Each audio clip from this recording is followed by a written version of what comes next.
Ganjar Pranowo diduga menerima aliran dana KTP elektronik itu sebesar $520.000 Amerika Serikat. Adanya dugaan aliran dana proyek KTP elektronik ini kepada Ganjar Pranowo masih menggantung sampai saat ini. Kalau PDIP cawapres, dengan siapa dia kemungkinan berkoalisi?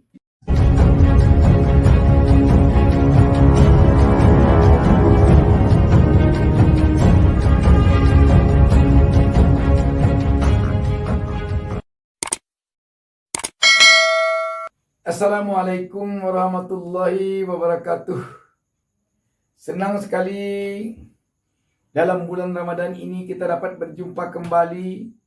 Saya Bustami Narda mendoakan kepada Allah Subhanahu wa taala semoga seluruh pemirsa selalu mendapatkan keberkahan hidup dari Allah Subhanahu wa taala, dan semoga puasanya lancar-lancar saja.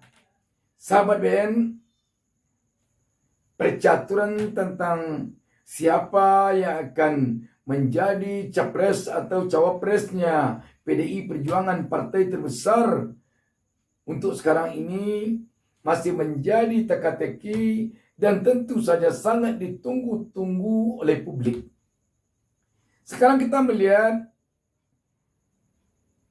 di partai PDIP ada dua tokoh yang sangat santer,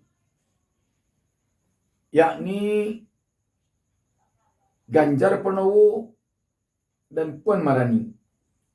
Ganjar Pranowo sebagaimana kita ketahui selama ini dia selalu dari hasil survei mendapatkan suara tertinggi, elektabilitas tertinggi. Dia di urutan 1, nomor 2 Prabowo Subianto, nomor 3 baru Anies Baswedan. Pada pokoknya Ganjar Pranowo di dalam survei-survei selalu di urutan pertama. Bagaimana dengan Puan? Puan tampaknya tidak mendapat tempat pada lembaga-lembaga survei tersebut. Namun bisa jadi ini juga tidak jadi perhatian oleh PDI Perjuangan. Kenapa? Kita tahu akhir-akhir ini kepercayaan publik kepada hasil-hasil survei ini semakin tergerus saja. Publik sepertinya sudah semakin tak percaya kepada hasil survei ini. Karena bisa jadi karena uang, karena dibayar, karena disponsori. Jadi wajar kalau publik sudah sangat kecil kepercayaan kepada lembaga-lembaga survei ini. Namun demikian, tampaknya dua tokoh ini yang kemungkinan besar satu di antaranya yang akan dimajukan oleh partai PDI Perjuangan untuk capres atau cawapres. Kalau Ganjar Pranowo yang akan dimajukan oleh PDIP, tentu saja dia akan menjadi capres. Tetapi dengan partai mana koalisi PDIP? Kalau PDIP berkoalisi misalnya dengan partai PBB atau dengan partai PAN atau dengan partai P3, bisa jadi PDIP capres. Tetapi kalau PDIP berkoalisi dengan Partai Gerindra atau Partai Golkar, masih jadi tanda tanya. Sebab Partai Gerindra telah menyatakan bahwa dia adalah capres. Sedangkan PDIP juga telah menyatakan dia harus capres. Apa sesungguhnya kendala bagi PDIP kalau dia memajukan Ganjar Pranowo tampaknya yang menjadi kendala bagi PDIP antara lain terkesan selama ini Ganjar Pranowo agak melangkai ketentuan yang ada di PDIP. Di PDIP Kongres telah mengamanahkan kepada Ketua Umumnya Megawati Soekarno Putri bahwa yang akan menentukan siapa yang akan menjadi capres atau cawapres dari partai PDIP, hak prerogatifnya diberikan kepada Megawati Soekarno Putri, Ketum PDIP.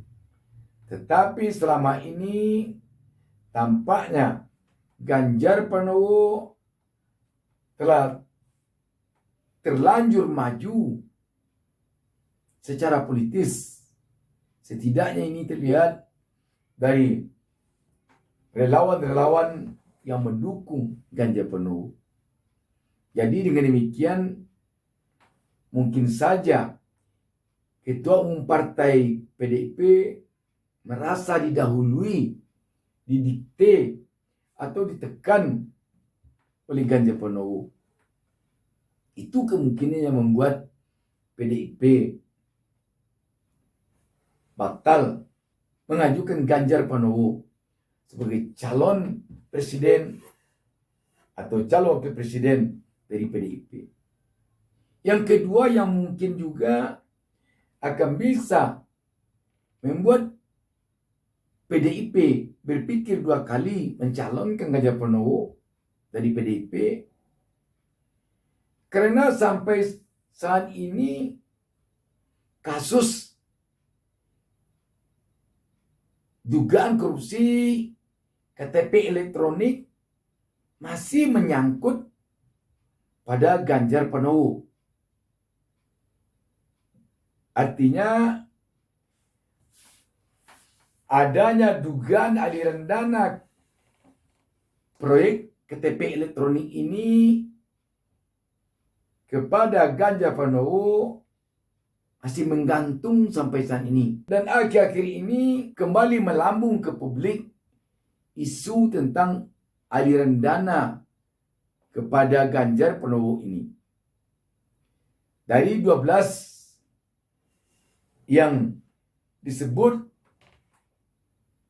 diduga menerima aliran dana itu sekarang ini yang belum tuntas, satu di antaranya tersebutlah nama Ganjar Pranowo. Ganjar Pranowo diduga menerima aliran dana korupsi KTP elektronik itu sebesar $520.000 Amerika Serikat.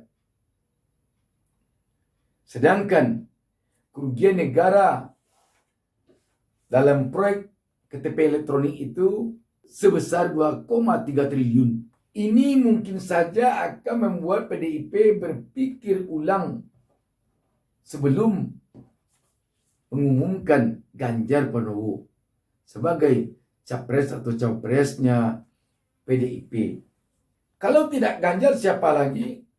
Besar kemungkinan yang akan maju dari PDIP adalah Puan Maharani.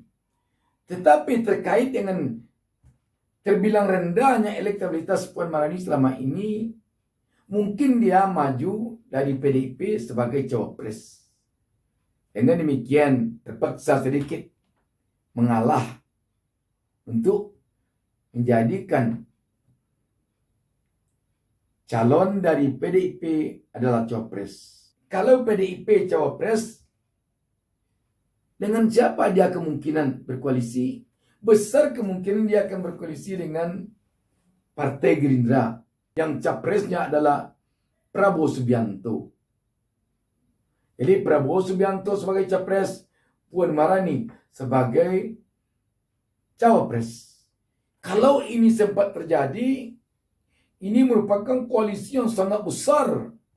Bayangkan, Partai Gerindra merupakan partai pemenang kedua pada pemilu 2019. Sedangkan PDIP merupakan partai pemenang pertama pada pemilu 2019. Ketika partai pemenang kedua bergabung kekuatannya dengan partai pemenang pertama, dapat kita bayangkan besar kekuatan pasangan Prabowo Puan ini nanti.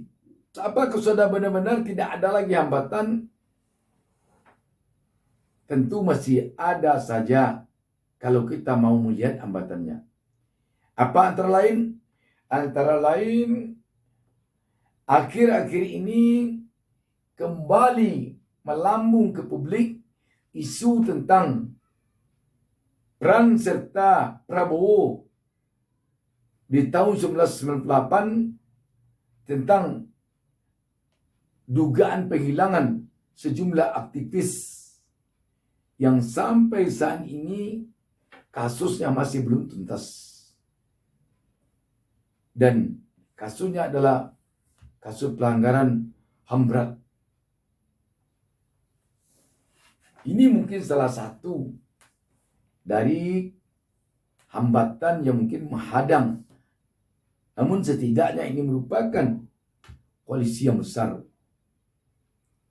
Dan inilah nanti mungkin yang akan berhadapan dengan Anies Baswedan. Kalau saja nanti Golkar juga maju sebagai capres dengan pasangannya Partai P3 atau PAN, maka akan maju nanti 3 pasangan. Tetapi kalau Golkar nanti merapat ke Partai Koalisi Perubahan dan Persatuan atau ke Partai PDIP, maka 2 pasangan kembali head to head seperti Pilpres 2019 lalu. Demikian, wassalamualaikum warahmatullahi wabarakatuh. Jangan lupa subscribe.